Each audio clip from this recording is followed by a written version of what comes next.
Assalamu alaikum to all the members of this blessed gathering.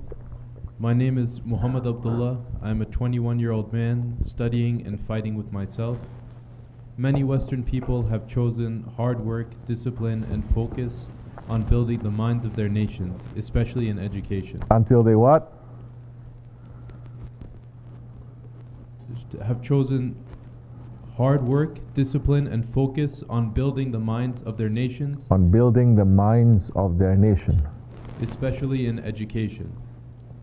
Whether it is for dunya, they still got what they worked hard for. Why do Muslims now choose laziness and low discipline for learning the knowledge of Allah?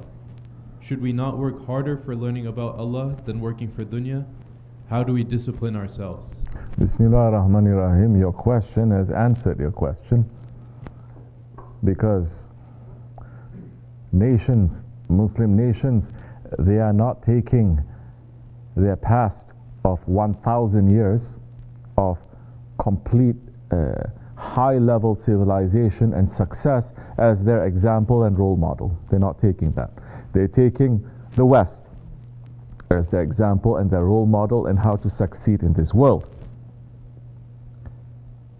We have over 1,000 years of Islamic civilization that excelled in this world, in dunya, in technology of this world in every area, and also in akhirat, especially during the last, let's say, 500 years of Islamic history, the time of the Ottomans. This is all dunya and also akhirat, that they were holding on very tightly, and it was being in a very high level. So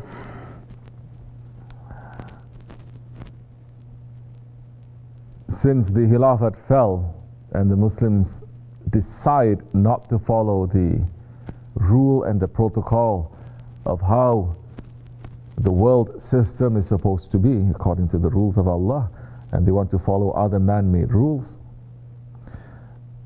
we have lost the way in how to make this dunya to become better for us. We have lost that drive to run, to be able to have this world to be under us.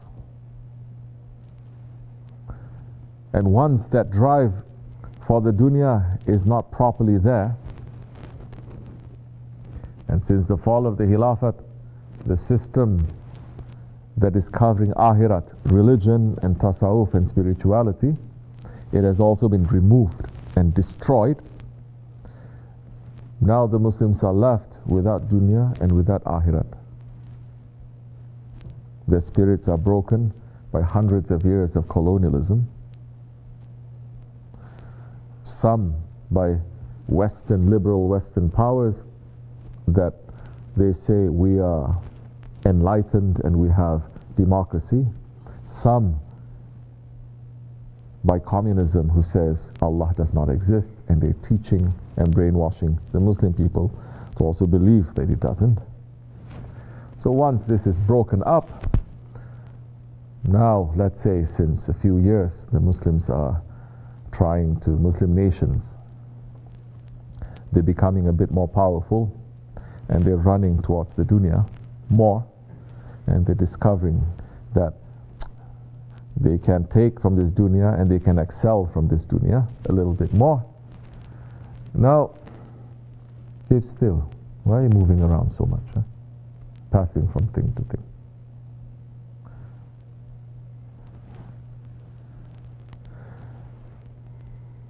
Since the Khilafat was also protecting the way that the Muslims are going to look in this dunya and how to live, and also akhirat, both systems are destroyed. Now Muslims running after the dunya and finding that I also need something from the akhirat, and there's no more that system that is in place because they have destroyed the dargahs, they've removed the sheikhs, and they've replaced a kind of how we say, we cannot say religion, but how we say, a new Islamic system that is coming from hatred of the Khilafat, hatred of the awliya Allah, and really hatred of the Holy Prophet ﷺ. And they say this is the new Islam, and people are running towards that. then you have a people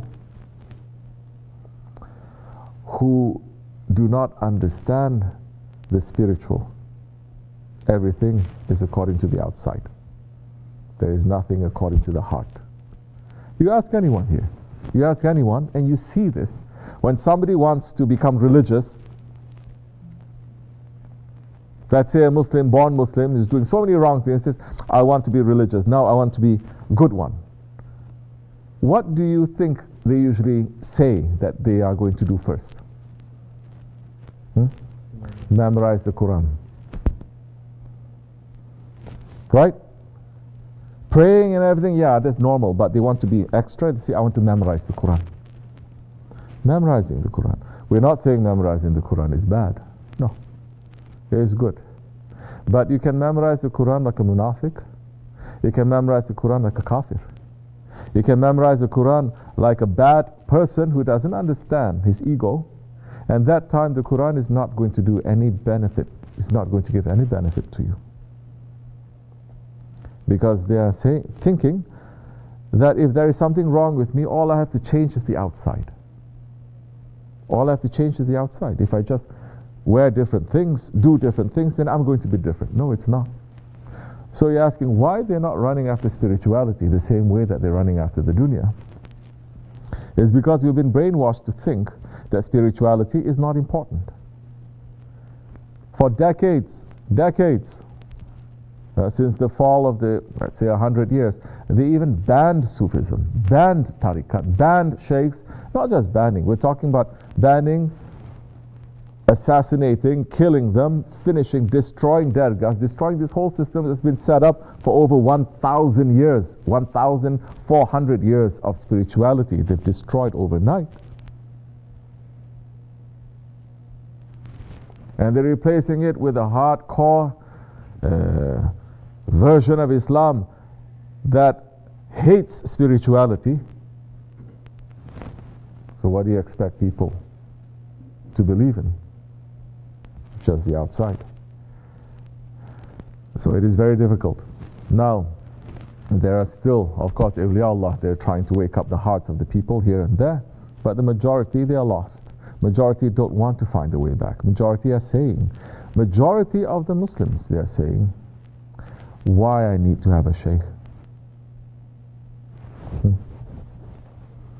We hardly find that from a person who come into Islam. We hardly find that from people who just come into Islam. When they come into Islam, we say you can learn, but this is a sheikh. They say, oh, of course I need to follow him. Of course I need to have, because he knows more than me.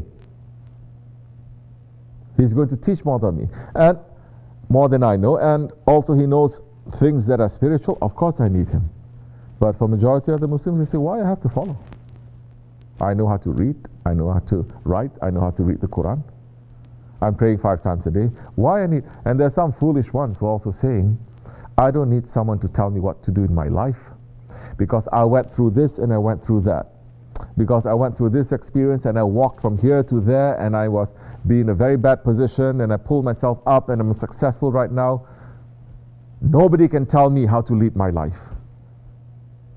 What a arrogance and what a foolishness is this? So it has come into that kind of situation. So the system has been completely changed. The system that we're living now is not supporting what traditional Islam and spirituality is. People have forgotten and they have been taught to hate and to deny. But alhamdulillah, here and there, people are still waking up a little bit. Our message are for those ones that they want to listen. They're not for those ones who don't want to listen.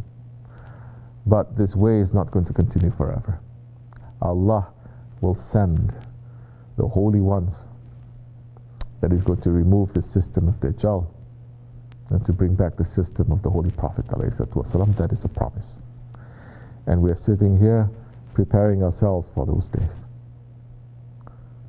May Allah accept our intentions, inshallah. Assalamu alaikum.